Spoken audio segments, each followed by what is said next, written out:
ఒక్కసారి బోర్డు పైన క్వశ్చన్ చూడండి. In an election between two candidates Ravikant gets 65% of the total valid votes అన్నాడు. If the total votes for 6000, what is the number of valid votes that other candidate Shailendra gets if 25% of the total votes were declared invalid అంటున్నాడు. So సింపుల్గా మనకి ఇక్కడ ఏమి ఇచ్చాడంటే జనరల్గా percentage అన్నప్పుడే మనము టోటల్ నెంబర్ ఆఫ్ ఓట్స్ ఎంత అనుకోవాలి, 100% అనుకోవాలి కదా. 100% అనుకుంటాను. ఈ 100%లో 65% ఓట్స్ వ్యాలిడ్ ఓట్స్ ఎవరికి వచ్చాయి, రవికాంత్కి వచ్చాయి అంటున్నాడు. అదర్ పర్సన్ ఎవరు, శైలేంద్రకి ఎంత రావాలి, 100లో 65% రవికాంత్కి వస్తే ఆబ్వియస్గా అతనికి 35% వచ్చినట్టు శైలేంద్రకి. కానీ ఇంకో కండిషన్ అంటున్నాడు, క్వశ్చన్లు ఏమి ఇచ్చాడు, మొత్తం ఎన్ని ఓట్స్ ఉన్నాయి 100% అంటే 6000 ఉన్నాయి అన్నాడు. ఈ 6000లో 25% ఓట్స్ ఇన్వాలిడ్ అంటున్నాడు. అంటే ఇప్పుడు మనం ఏం చేయాలి, ఈ 6000 టోటల్ ఓట్స్ నుంచి 25% ఇన్వాలిడ్ ఓట్స్ తీసేసి ఇతనికి వచ్చిన 35% వ్యాలిడ్ ఓట్స్ ఎంతనో కనుక్కోవాలి. ఎందుకంటే తనకు వచ్చిన వ్యాలిడ్ ఓట్స్ అన్నాడు.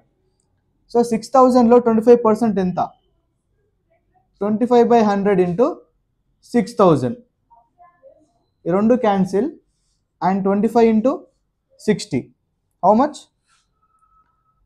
150. 1500 ఓట్స్ అనేటివి invalid votes. Okay, so next 6000 minus 1500, so ఇది మైనస్ చేస్తే మనకు 3500 వస్తుంది, 4500 వస్తుంది. 4500 అనేటివి వ్యాలిడ్ ఓట్స్. ఇందులో 65% రవికాంత్కి వచ్చాయి, 35% శైలేంద్రకి కదా. అతనికి ఎన్ని ఓట్స్ వచ్చినాయి, 35/100 ఇంటూ 4500, 2 zeros క్యాన్సిల్, 35 ఇంటూ 45 ఎంత వస్తుంది మనకు చేస్తే 1575 వస్తుంది. Option B is the correct answer. ఈ విధంగా సాల్వ్ చేయాలి, ఏం లేదు. కంప్లీట్ ఓట్స్ 6000 అన్నాడు, 6000లో 65% ఏమో రవికాంత్కి వ్యాలిడ్ ఓట్స్ అన్నాడు. ఈ 6000లో 25% ఇన్వాలిడ్ అన్నాడు. 25% ఇన్వాలిడ్ కాబట్టి అది 4500 వచ్చింది. అది ఇందులో నుంచి తీసేస్తే మనకు 1500 అనేటివి ఇన్వాలిడ్, అందులో మనకు 4500 వ్యాలిడ్ ఓట్స్. ఈ వ్యాలిడ్ ఓట్స్లో 65% రవికాంత్కి వచ్చాయి, మిగతా శైలేంద్రకి 35% అన్నాడు. సో ఇందులో నుంచి మనం 35% తీసుకోవాలి. 1575 అనేటివి ఎవరికి వచ్చాయి, ఇతనికి వచ్చాయి, శైలేంద్రకు. ఇలా సాల్వ్ చేసుకోవాలి. ఓకే, నెక్స్ట్ క్వశ్చన్ చూద్దాం. సో నెక్స్ట్ క్వశ్చన్ చూడండి ఒకసారి. In a mixture of 80 liters of milk and water, 25% of the mixture is milk. How much water should be added to the mixture so that milk becomes 20% of the mixture అంటున్నాడు. ఇక్కడ చూడండి, జనరల్గా ఒక బీకర్లో milk plus water ఉన్నాయండి. ఇక్కడ ఇందులో milk water mixture ఉంది. ఇందులో మిల్క్ అనేది 25% ఉంది, వాటర్ అనేది 75% ఉన్నట్టు కదా, అంతే కదా. సో ఇక్కడ మొత్తం ఇదంతా 80 liters అన్నాడు. 80 liters అన్నాడు. తర్వాత ఏమంటున్నాడు అంటే ఇదే బీకర్లో మిల్క్ అనేది 20% అవ్వాలి. మిల్క్ అనేది ఎప్పుడు తగ్గుతుంది, వాటర్ పోస్తేనే కదా మిల్క్ క్వాంటిటీ తగ్గేది. అంటే ఎంత వాటర్ పోస్తే ఇది 20% అవుతుంది, అది మనం కనుక్కోవాలి. సో 80 లీటర్స్లో ఫస్ట్ 25 మిల్క్ 75 వాటర్ కదా, అవి కనుక్కుందాం. సో ఫస్ట్ మిల్క్ కనుక్కుందాం, ఎన్ని లీటర్స్ ఉన్నాయో. Milk is nothing but 25/100 into 80, ఇది cancel. Next 5 2s 5 5s 2 1s 2 4s 5 4s 20 litres అనేటివి. ఇందులో 20 లీటర్స్ మిల్క్, మిగతా ఎంత ఉంటుంది, 60 లీటర్స్ వాటర్ ఉంటుంది కదా. ఇప్పుడు ఏం చేయాలి, మనము మిల్క్ని 20% చేయాలి. మిల్క్ని 20% చేయాలి అంటే ఖచ్చితంగా వాటర్ యాడ్ చేయాలి కదా. దేనికి యాడ్ చేయాలి వాటర్, ఆల్రెడీ ఇందులో 80 liters ఆఫ్ మిక్చర్ ఉంది. ఓకే, ఆ 80 లీటర్స్లోకి వాటర్ యాడ్ చేస్తే మిల్క్ అనేది తగ్గుతుంది. సో జనరల్గా ఇక్కడ మనకు మిల్క్ పర్సెంట్ ఎంత రావాలి, 20 రావాలి. సో పర్సంటేజ్ ఫైండ్ చేయాలంటే మనకు ఏం చేయాలి, జనరల్గా మిల్క్ ఎంత ఉంది, 20 ఉంది. ఈ 20 అనేది ఈ 80 ప్లస్ ఎక్స్ వాటర్ యాడ్ చేస్తాను నేను. ఎంత వాటర్ యాడ్ చేస్తున్నా మనకు తెలియట్లేదు కాబట్టి ఎక్స్ వాటర్ యాడ్ చేస్తున్నా. సో 80 ప్లస్ ఎక్స్ లీటర్స్ ఉంటుంది ఇప్పుడు ఇందులో, ఈ బీకర్లో మొత్తం కదా. సో ఈ 20 అనేది ఈ 80 ప్లస్ ఎక్స్లో ఎంత పర్సెంట్? 20 ఇస్తున్నాడు. 20% కదా మిల్క్ అనేది 80 ప్లస్ ఎక్స్లో. సో ఇక్కడ ఏమవుతుంది మనకి ఇప్పుడు 20 క్యాన్సల్, 1 ఉంటుంది అక్కడ. సో ఇప్పుడు ఇక్కడ 100 ఈక్వల్ టు 80 ప్లస్ ఎక్స్ వస్తుంది. సో ఎక్స్ అనేది 20 వస్తుంది. ఓకే, 20 లీటర్స్ ఆఫ్ వాటర్ మనం యాడ్ చేయాలి. 20 లీటర్స్ ఆఫ్ వాటర్ యాడ్ చేస్తే మిల్క్ అనేది 20% పడిపోతుంది. మనకు అప్పుడు ఏమంటారు అనుకున్న విధంగా ఫామ్ అయిపోతుంది. ఓకే, సో 80 ప్లస్ ఎక్స్ అంటే 100 లీటర్స్ అవుతుంది. ఇక్కడ ఈ 100 లీటర్స్ ఆఫ్ మిక్చర్లో 20% ఆఫ్ మిల్క్, 80% ఆఫ్ వాటర్ ఉంటాయని అర్థం. So which option is the right answer? Option A is the right answer. ఈ విధంగా చేయాలి. అర్థం కాకపోతే మళ్ళీ ఒకసారి వీడియో వెనకని చూసేయండి. ఓకే, నెక్స్ట్ క్వశ్చన్ డిస్కస్ చేద్దాం. వెరీ ఇంపార్టెంట్ క్వశ్చన్, ఒకసారి చూడండి. In an examination 80% students passed in physics, 70% in chemistry, while 15% failed in both the subjects. If 325 students passed in both the subjects, find the total number of students who appeared in the examination అంటున్నాడు. So ఈ question ఎలా solve చేయాలంటే ఒకసారి చెప్తాను వినండి. So అక్కడ ఏమంటున్నాడంటే ఒక ఎగ్జామ్ ఉందంట, ఆ ఎగ్జామ్లో ఎక్స్ స్టూడెంట్స్ అటెంప్ట్ చేశారు అనుకోండి. Okay, number of students X అనుకున్నాను, టోటల్ నెంబర్ ఆఫ్ స్టూడెంట్స్. ఇందులో 80% students are passed in physics, 70% are passed in chemistry అంటున్నాడు. అండ్ ఈ రెండు సబ్జెక్ట్లో ఫిజిక్స్ అండ్ కెమిస్ట్రీలో ఫెయిల్ అయిన వాళ్ళు ఎంత? 15% అంటున్నాడు. ఫెయిల్ అయిన వాళ్ళు 15%, పాస్ అయిన వాళ్ళు ఎంత ఉంటారు? ఈ రెండిట్లో కలిపి కామన్గా పాస్ అయిన వాళ్ళు 85 ఉంటారు కదా, ఎందుకంటే 100 మైనస్ 15 85 ఉంటారు కదా. సో మనకేం ఫైండ్ చేయమంటున్నాడు? If 325 students passed in both the subjects అంటే 85% కదా, ఈ 85% ఎంత అంటున్నాడు? 325 మెంబర్స్ అంటున్నాడు. బోత్ ద సబ్జెక్ట్లో పాస్ అయిన వాళ్ళు. Find the total number of students అంటున్నాడు. Total number of students exam attend చేసిన వాళ్ళని ఫైండ్ చేయమంటున్నాడు. సింపుల్, ఇలాంటి క్వశ్చన్స్ అడిగినప్పుడు మనము సెట్స్ అనేది అప్లై చేయాలి. ఏంటంటే A union B is equal to A plus B minus A intersection B అవుతుంది. ఓకే, సో ఇక్కడ ఏ యూనియన్ బి అంటే ఏం లేదు, total number of students passed in both, not only in both the subjects, వాడు pass అయిన students కావాలంతే. ఇదేంటంటే total number of students passed, అది ఫిజిక్స్ అన్నా కావచ్చు, కెమిస్ట్రీ అన్నా కావచ్చు. Okay, clear. సో ఏ అంటే ఓన్లీ ఏ అంటే ఏంటంటే ఫిజిక్స్లో పాస్ అయిన వాళ్ళు, ఓన్లీ బి ఏంటంటే కెమిస్ట్రీలో పాస్ అయిన వాళ్ళు. మళ్ళీ ఇక్కడ ఏ ఇంటర్సెక్షన్ బి ఏందో తెలుసా? రెండిట్లో పాస్ అయిన వాళ్ళు, ఫిజిక్స్లో కెమిస్ట్రీలో రెండిట్లో కామన్గా పాస్ అయిన వాళ్ళని ఏ ఇంటర్సెక్షన్ బి అంటాం. ఏ యూనియన్ బి ఏంటంటే జస్ట్ పాస్ అయిన వాళ్ళు, ఎంతమంది స్టూడెంట్స్ పాస్ అయ్యారు అంతమంది. ఫర్ ఎగ్జాంపుల్ ఒకటి ఫిజిక్స్లో పాస్ అయ్యి అందులో ఫెయిల్ అయి ఉంటాడు. సో అలాంటి కేసు అనేది ఇందులో తీసుకుంటాం కానీ ఇందులో తీసుకోం, ఎందుకంటే ఇందులో రెండిట్లో పాస్ అయిన వాళ్ళు కావాలి. అర్థమైందా? ఇలా తీసుకోవాలి. ఇప్పుడు ఏ యూనియన్ బి అంటే ఏంటి? టోటల్ స్టూడెంట్స్ ఊ పాస్డ్ 85% కదా, 85% equal to A 80 plus B 70 minus A intersection B. ఇదేంది? రెండిట్లో కామన్గా పాస్ అయిన వాళ్ళది వస్తుంది మనకి. ఇప్పుడు పర్సంటేజ్ వస్తుంది. 80 ప్లస్ 70 ఎంత? 150. ఓకే, సో ఇది మైనస్ ఏ ఇంటర్సెక్షన్ బి ఇటు సైడ్ తీసుకురండి, ప్లస్ ఏ ఇంటర్సెక్షన్ బి అవుతుంది. ఈ రెండు 150 అవుతుంది. ఈ ప్లస్ 80 అటు సైడ్ తీసుకుపోండి, మైనస్ 85 అవుతుంది. సో ఇప్పుడు మనకి 150 మైనస్ 85 ఎంత వస్తుంది? జనరల్గా 50 35 అవుతుంది, 65% వస్తుంది. సో రెండిట్లో పాస్ అయిన వాళ్ళు, బోత్ ఫిజిక్స్ అండ్ కెమిస్ట్రీలో పాస్ అయిన పర్సంటేజ్ 65, వాళ్ళదే ఎంత? 65% of total students. So total స్టూడెంట్స్లో దీని అర్థం ఏంటంటే 65% ఆఫ్ స్టూడెంట్స్ పాస్డ్, వాళ్ళనే మనకు 345 అని ఇస్తున్నాడు. ఇక్కడ ఎక్కడ ఇచ్చాడు? 345 రాయలేదు కదా, అక్కడ ఇచ్చాడు. If 325 students passed in both the subjects, అన్ని రెండు సబ్జెక్టులో కామన్గా పాస్ అయిన వాళ్ళు 65%. సో టోటల్ నెంబర్ ఆఫ్ స్టూడెంట్స్లో 325, 65% మెంబర్స్ పాస్ అయ్యారు. ఇక్కడ నుంచి ఎక్స్ కనుక్కోండి. 65/100 into x equal to 325.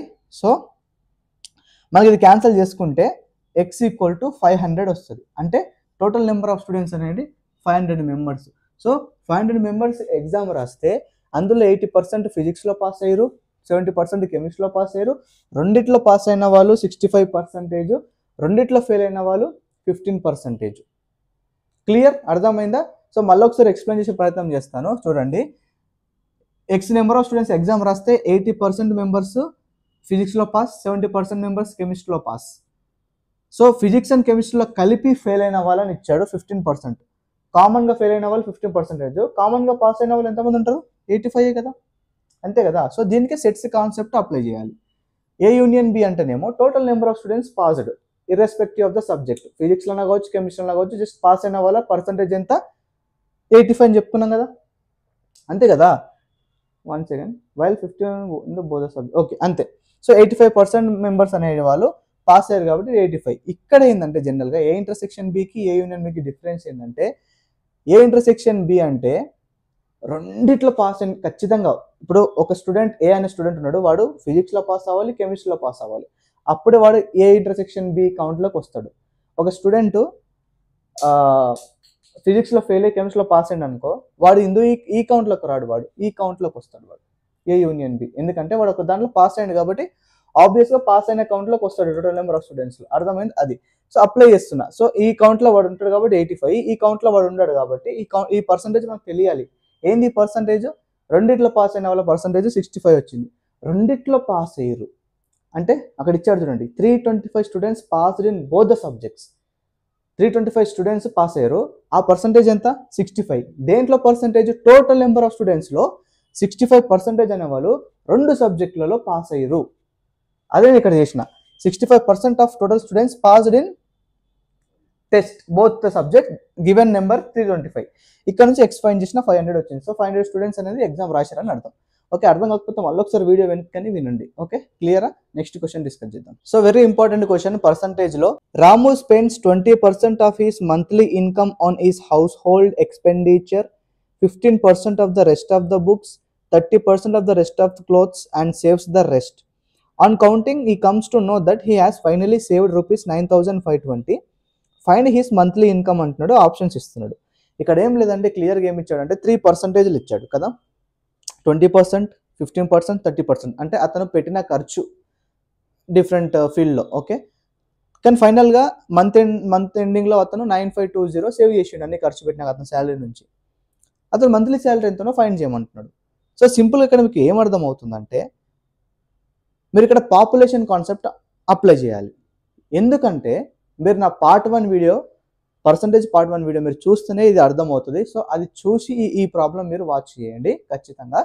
So ఇక్కడ ఏమంటున్నాడంటే జనరల్గా ఎంత సేవ్ చేశాడు అతను? 9,520 సేవ్ చేశాడు. సేవ్ చేసిన అమౌంట్ ఎప్పుడు సేవ్ చేసిన అమౌంట్ వస్తుంది? మంత్లీ ఇన్కమ్ నుంచి మిగతావన్నీ తీసేసినప్పుడే కదా. So the formula is nothing but amount equal to, so total number of population equal to 1 plus or minus r by 100, 1 plus or minus r2 by 100, 1 plus or minus r3 by 100. ఈ formula మీకు ఇక్కడ రాసిన మీకు అర్థం కాదు, మీరు part 1 చూస్తున్న అర్థమవుతుంది పర్సంటేజ్. సో ఇక్కడ నేను ఆ పాపులేషన్ కాన్సెప్ట్ అప్లై చేయాలి. మంత్లీ ఇంత సేవ్ చేసింది, ఇది మంత్లీ ఎంత మిగిలిపోయింది అంటే నేను అక్కడ ఏం చెప్పానంటే, పాపులేషన్ అంటే ఒక ఊరు నుంచి వలస వెళ్ళినప్పుడు ఎవ్రీ ఇయర్, ఈ ఇయర్లో ఇంత పర్సెంట్ వెళ్ళారు, ఈ ఇయర్లో ఇంత వెళ్ళారు, ఆ ఇయర్లో ఇంత వెళ్ళారు, రేట్ పర్సెంటేజ్ అనేది చేంజ్ అయ్యింది. సో ఎంత మిగిలిపోయింది, ఎంత పాపులేషన్ మిగిలిపోయింది. సో ఇది కూడా మనం దాన్ని కంపేర్ చేసుకోవాలి. అంటే నేను ఇన్ని రూపాయలు ఉంటే దీనికి ఖర్చు పెట్టాను, దానికి ఖర్చు పెట్టాను, దానికి ఖర్చు పెట్టాను, ఎంత మిగిలింది? ఇంత మిగిలింది మంత్లీ. అదే సేమ్ కాన్సెప్ట్. ఓకే, ఇది అమౌంట్ కాదు, సారీ నేను సింపుల్ ఇంట్రెస్ట్, కాంపౌండ్ ఇంట్రెస్ట్ గుర్తొచ్చి అట్లా అన్నాను, అమౌంట్ కాదు, అది మిగిలిపోయిన వాళ్ళు. ఓకే, సో మిగిలిపోయింది ఈక్వల్ టు మనం ఇక్కడ ఇది ఏంది, ఎంత వస్తుంది, ఆ మంత్లీ టోటల్ ఎంత ఉన్నారు, ఊర్లో ఎంతమంది ఉన్నారు, ప్రస్తుతానికి ఫస్ట్ ఎంత ఉండ్రి, ఎంతమంది వెళ్ళిపోయారు, అంటే ప్రస్తుతానికి ఫస్ట్ మంత్ ఎంత శాలరీ వచ్చింది, ఎంత ఖర్చు అయిపోయింది, అది. ఓకే, సో ఇది మంత్లీ శాలరీ. 1 ఇక్కడ ప్లస్ తీసుకోవాలా మైనస్ తీసుకోవాలా? ఇక్కడ ఏమన్నాడు? ఎక్స్పెండిచర్ అంటే పోతుంది, మన నుంచి పైసలు ఖర్చు పెడుతున్నాం. అక్కడ పాపులేషన్ అంటే తగ్గిపోతుంది, వలస పోతున్నారు అంటే మైనస్ యూజ్ చేయాలి. Okay, based on that we have to use minus. So minus first ఎంత ఇస్తున్న పర్సెంట్? 20 by 100, 1 మైనస్, తర్వాత 15 by 100, తర్వాత అంత 30 by 100 క్వశ్చన్లో. ఓకే, ఇప్పుడు మనం సింప్లిఫికేషన్ చేసుకుంటూ పోవాలి. 9520 ఈజ్ ఈక్వల్ టు పి. ఇదేమవుతుంది ఎల్సిఎం తీస్తే 100 మైనస్ 20 80/100 అవుతుంది. ఇదేమవుతుంది 100 మైనస్ 15 ఎంత 85/100 అవుతుంది. ఇదేమవుతుంది 70/100 అవుతుంది. Okay, so simplification P is nothing but 9520 into ఈ 300s ఇక్కడ వచ్చేస్తాయి అనమాట. 100 ఇంటూ 100 ఇంటూ 100 డివైడెడ్ బై ఇవి కిందికి వస్తాయి అనమాట 80 ఇంటూ 85 ఇంటూ 70. సో ఈ 0 క్యాన్సల్, ఒక 100 పోతుంది. సో సిమిలర్ వేలో మీరు క్యాన్సల్ చేసుకోండి. సో ఇది మీకు సింప్లిఫికేషన్ మీకు వదిలేస్తున్నాను. సో ఇది సాల్వ్ చేస్తే మీకు ఆన్సర్ అనేది 15,000 వస్తుంది. అంటే అతను మంత్లీ శాలరీ 15,000 రూపీస్. మనలో ఒకరు ఉంటారు, నేను కూడా వన్ పార్ట్ ఆఫ్ దట్, అంతే. Okay, thank you so much. ఇది పర్సంటేజ్. మీకు ఇది యూస్ఫుల్ అనిపిస్తే మీ ఫ్రెండ్స్తో షేర్ చేయండి. సో ఒక లైక్ కొట్టండి ఇప్పటివరకు కొట్టని వాళ్ళు ఉంటే, అండ్ సబ్స్క్రైబ్ చేసి పెట్టుకోండి. మంచి మంచి కంటెంట్ మీకు ఇస్తాను. నా టీచింగ్ మీకు నచ్చినట్లయితేనే ఒక 1 సెకండ్ కేటాయించి లైక్ కొట్టండి, కామెంట్ చేయండి. అండ్ మీకు నెక్స్ట్ పార్ట్ 3 కావాలా, లేకపోతే ఏ టాపిక్ పైన క్లాస్ కావాలో చెప్పండి, నేను అది రికార్డ్ చేసే ప్రయత్నం చేస్తాను. ఓన్లీ పర్సంటేజ్ నేను ఎందుకు చెప్పిందంటే చాలామంది పర్సంటేజ్ అని కామెంట్లు చేశారు పాత వీడియోస్లో, అందుకే నేను పర్సంటేజ్ చేశాను. మీకు ఏది టాపిక్ కావాలో కామెంట్లు చేయండి, ఫ్రెండ్స్కి షేర్ చేయండి. మీ ఫ్రెండ్స్తో షేర్ చేయించి ఈ టాపిక్ కామెంట్ చేశారు, నెక్స్ట్ అది చెప్తారని కామెంట్స్ చెప్పియండి, లైక్లు కొట్టండి. ఎందుకంటే ఇంత కష్టపడుతున్నాను, నాకు కూడా కొద్దిగా ఛానల్ గ్రో అయితే బాగుంటుందని అంతే ఉద్దేశం, అంతకుమించి ఏం లేదు. Thank you so much. All the best for your career and all the best for your upcoming exams. Thank you. Signing off Ajay tips.